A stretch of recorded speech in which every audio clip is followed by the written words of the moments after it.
G'day everyone, Comics here, and today I wanted to do a reaction video to Marvel Rivals.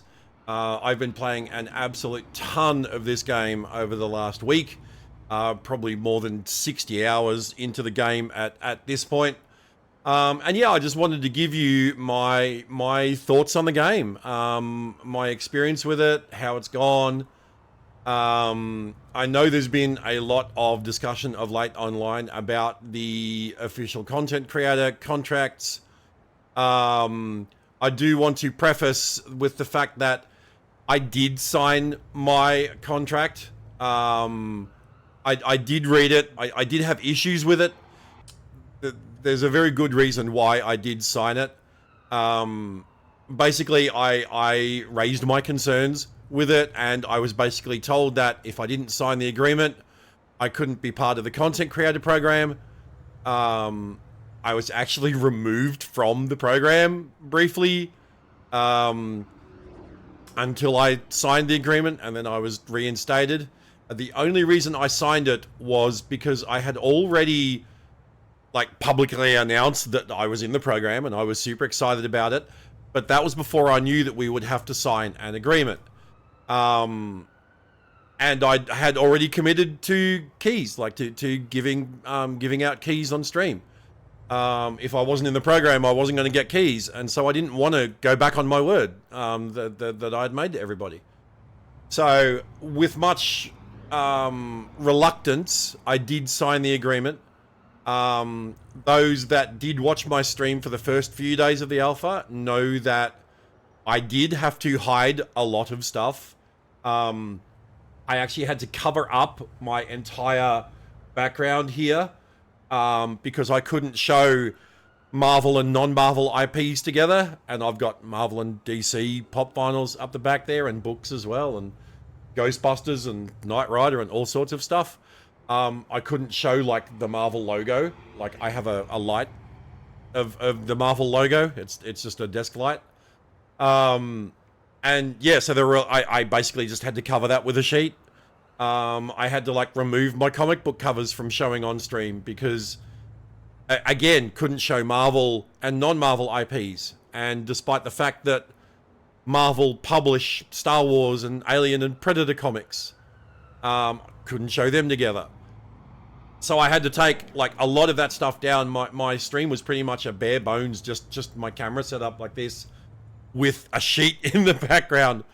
But they did pledge to revise it. As of the recording of this video on Friday night, they have yet to issue content creators with a revised contract, but I was assured by the community manager that I was okay to show, my normal stream stuff, so that's why I uncovered the background. Yeah, that was quite an adventure to get things going, and this was before the alpha had even actually started. But we got back in, we got everything sorted, we got our initial keys to give away on the first day. The alpha started. I was expecting there to be a queue. I was they gave out something like 30,000 queues, plus there was 200 plus content creators. And apparently another 200 odd Overwatch pros. So that's a lot of people, lining up on the first day to get in. We got straight in. I got straight in. As soon as it went live, I clicked the button and we were in immediately. I wasn't expecting that. It actually took me a bit by surprise. But that impressed me for an alpha. That really impressed me. I was expecting the game to be very janky, very rough and unfinished and buggy, and it's been none of that. It's been such a smooth experience overall. It's actually the most polished alpha I've ever experienced. I've been saying it on stream all week, but if you told me this was the final release version of the game, I'd believe you. That's how polished this is. It's yeah, the graphics are actually amazing. The graphics are just incredible. And I'll show you some clips on that of me playing the game as well. But just for performance issues. Mostly because I'm streaming the game as well as playing it, so I've got my streaming software and all that stuff running alongside the game. I had to knock the game down to low settings. Even on low settings, it looks incredible. It looks absolutely phenomenal. The UI is just amazing. Like, it's actually really intuitive, really impressive. Like, you have all of your characters here. When you mouse over one, they pop up, and like it tracks your mouse when you move it as well. Like, they're all animated. It's just, and it showcases like the current costume you have equipped as well. It's just absolutely gorgeous. Like, this is such a great UI. Like I said, the character animations are just phenomenal. They actually have like lore in the game as well, and like difficulty levels for the characters. You've got like all the different cosmetics, you know, things that happen if you get MVP in game. You get like emotes and sprays and all this fun stuff. I just got this one today. This is an emote that you get for playing against the devs in quick play. They absolutely destroyed us. No surprise. But I got the Galactus spray. This is a spray you get to keep as well after the alpha. And you can check out like all of the characters' abilities and like actual lore. But this is just, you know, this is going above and beyond, you know, just your average game. Like, this is absolutely amazing. And then there's achievements you can unlock as well. Achievements you can do to unlock, you know, cosmetics or other rewards. But yeah, the UI is just amazing. And like I said, and the background of every character is like this stylized, you know, representation of the character. And each character has the different background. There's the Punisher's one, the Hulk's one. Yeah, and some of these costumes look amazing. Like normally with the Hulk, you start as Banner, you go to, you know, Hero Hulk, and then you go to Monster Hulk, which looks phenomenal. But then you have this skin where it's based off Planet Hulk. You got Banner, you got Gladiator Hulk, and then you've got Green Scar Hulk. The other cool thing about that though is as well, like when you change from Banner to Hulk, there's the crowd cheering in the background from Sakaar, which like sounds really cool. Yeah, like I said, the graphics are just absolutely stunning, and the UI just really pops. Like it's such a really good, really well designed UI. Yeah, factions. We didn't get in the tournament, but then you have, you know, like your stats, and I like my stats in games like this. I like being able to see, you know, like. Yeah, just all manner of stats, and they go fairly in depth as well. They go like a breakdown by hero as well. As you can see, I've played mostly Penny. I've played mostly Penny Parker, 22.2 hours in Penny, and then Magneto.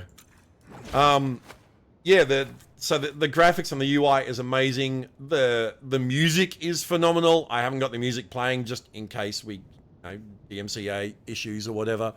But the music is absolutely awesome. The voice acting is fantastic with some genuinely great voice lines, and the characters all have interactions with one another. Yeah, it's really good to see. They also there's built-in replay. Like, you can just go to any one of your past matches, click the play button, and it will load up via a built-in spectator mode. Like, it's an actual spectator mode. Go to where am I? Me. Switch between modes. Yeah, you can switch between modes. Yeah, and you can just replay the entire match. It's absolutely phenomenal that they have this already in game, built in and ready to go in an alpha of all things. Like, this is the kind of thing you expect to see added in like a beta or closer to release, but they have this in an alpha, which is crazy. You get highlights that you can save. Yeah, it's just so polished for an alpha. It really does. It really is surprising. I haven't really noticed that many performance issues with it, although, like I said, I did have to knock it down to low settings. There are some issues, like as the oft-reported Doctor Strange portal really does kind of kill your frames. Apart from that, and like obviously I'm playing on like 230 ping because I'm playing from here in Australia. So that occasionally has some issues with some hitching and some delays and a bit of lag. But for the most part, I honestly forget that I'm playing on 200 ping. Like, I can show you like some of my highlights here. Like I can still hit targets, you know, I can still get kills. It's not like I'm you know, performing poorly in game. I mean, I've made it to gold 1 as the highest rank that I've made it to so far. Here we go, 1 kill, 2 kills, and then we get some more kills with Penny's mines. This Magneto just decides to walk into him and... Oh no, he didn't die. It was the Lunar Snow that died. Oh, the Star-Lord and the Lunar Snow both died to my mines.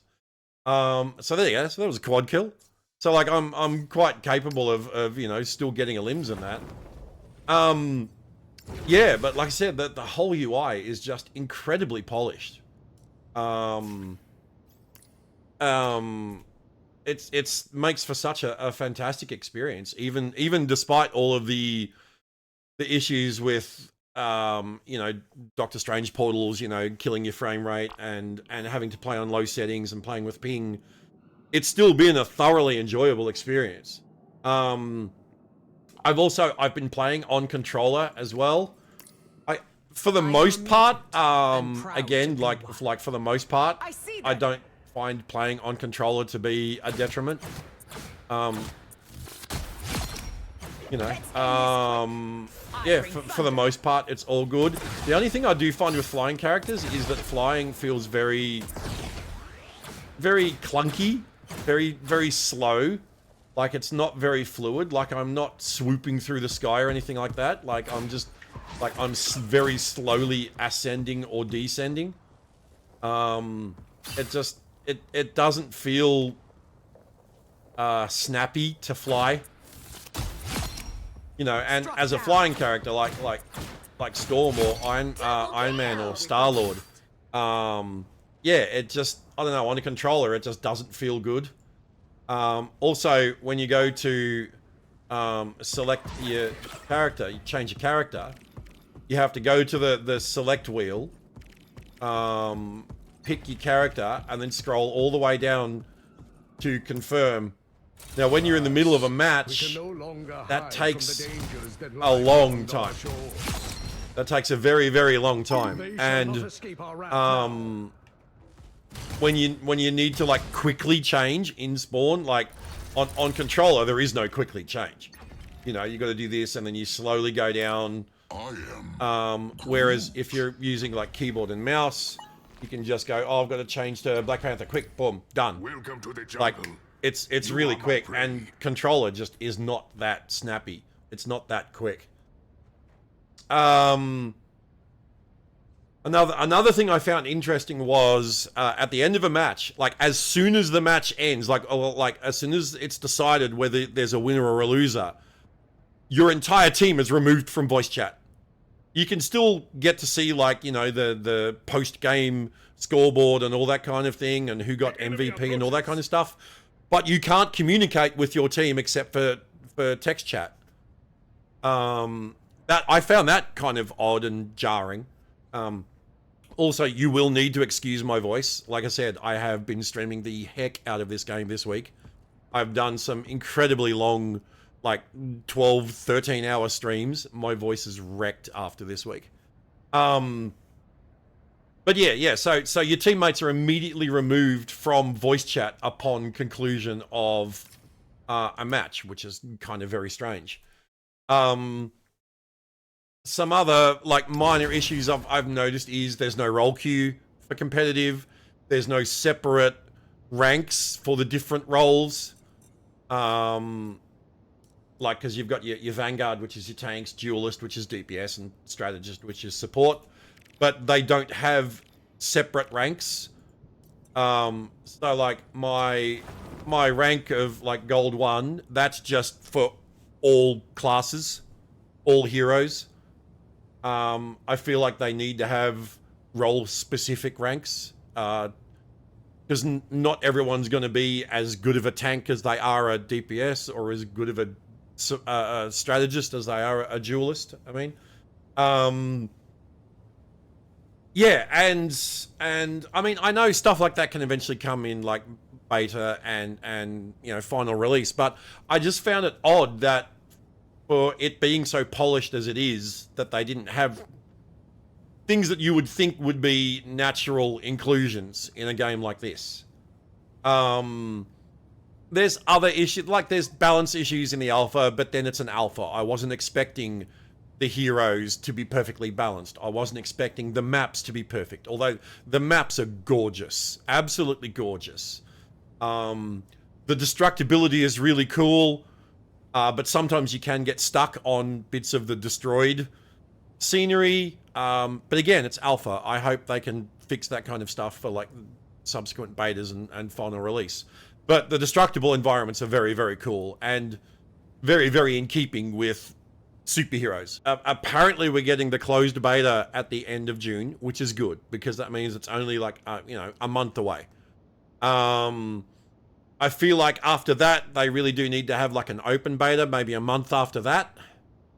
And then I would say they're probably ready for release. Because honestly, like I said, apart from a few balance issues and a few, you know, tweaks to the game performance and optimization, I feel like the game's ready to go. Yeah. And there has been such a massive hype built up around this game. I'm still, like, I gave away the last of my keys on Wednesday. As a content creator, we were able to earn extra keys. I actually gave away 56 keys this week for the game, all up. I gave the last of them away on Wednesday because I wanted people to make sure that they could get into the game and earn this Scarlet Witch skin, which you get to keep on your, unlocked on your account after the alpha. It's exclusive to the alpha, and you needed to get level 30 on Galacta's quest in order to unlock it. As the level 30 reward, excuse me. Yeah, and so I wanted to make sure that people had enough time, because I believe you need to do 2 sets of weekly missions and 2 sets of daily missions to get enough XP to be level 30. And I feel that if you're just starting the alpha now, or, you know, or tomorrow, you won't have enough time. There's only like 3 days left at this point. So even if you like grinded like a madman, you probably still wouldn't be able to earn enough XP to unlock it. So that's why I gave away the last of my keys on Wednesday. I'm still getting people coming into my stream asking for if I'm giving away keys, even today. You know, like 3 days left of the alpha. The hype around this game has been absolutely crazy, and I feel like they really do need to release this game sooner rather than later. And by that, I don't mean rush the release. Because as I was saying before, I don't feel like there is a lot of work that needs to be done on this game. So they wouldn't really need to rush it. It's certainly, like, it doesn't need another, you know, 6 months or so. Like, it doesn't need that much more time. So yeah, overall, I have had an absolute blast in this game. It is so much fun to play. Yes, It is very much a hero shooter in the vein of Overwatch and Paladins and that ilk. But that's not a bad thing. That's actually a good thing, because they can look at those games, take lessons from what those games have learned, and apply them to this. And it looks like they have, and it's just a fantastic, fun experience. And there is a massive number of Marvel characters they could add to this game moving forward. If you've ever played any of NetEase's other games, other Marvel games, which are Marvel Duel, the card game, and Marvel Super War, the MOBA, you'll know the types of characters that were added to those games. There's some 8,000 Marvel characters that they can choose from to add to this. I would not be surprised at all if Deadpool and Wolverine are coming to tie in with the movie. I've not actually seen any of the data mined info. I've purposefully avoided looking at that because I want to be surprised by what's coming. But I'd be very surprised if there wasn't Deadpool and Wolverine for the beta, for the closed beta. But yeah, I've had an absolute blast in this game. It's incredibly fun to play. It is going to be massive when it's released. Absolutely massive. And I am really excited to see what they come up with next. Thanks for tuning in, and we'll see you on the next video.